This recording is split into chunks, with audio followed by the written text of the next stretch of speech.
Haven't put up a video in a long time because it's winter, it's cold as hell, and waiting on a lot of parts for the car. So I got some videos coming up as soon as parts show up.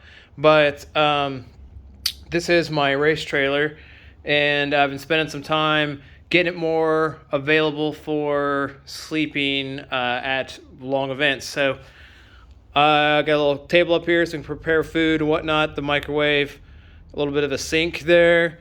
I still need to plumb it in, but it's there. Finally got my speakers back up. Temporarily made a board for my electronics, and I need to get another battery.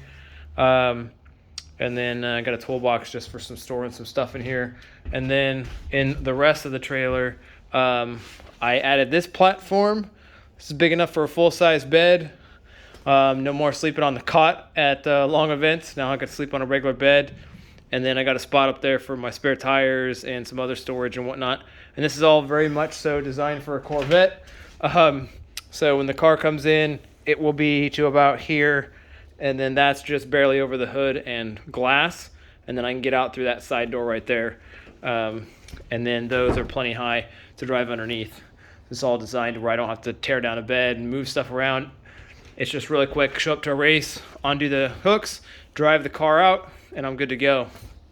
So, and I also just finished putting up new lighting because the old LEDs were all messed up. So yeah, waiting on a lot of parts. Gonna have a coilover kit installed. Gonna have Delrin bushings with offset camber, so I should be able to get 3.5 up to 5 inches of negative camber, which should be pretty nice. And still got a passenger seat to install, a bunch of other stuff. Anyway, I'm leaving this here.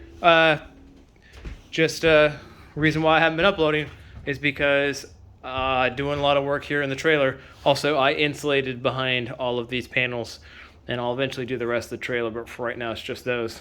I got a diesel heater that I'm going to be installing, a Wabasco in here, and then a little bit of a water tank for fresh water tank for this, and then I'll put a gray water tank underneath the trailer for anything that comes out the sink. Anyway, time for me to get back to work. See ya.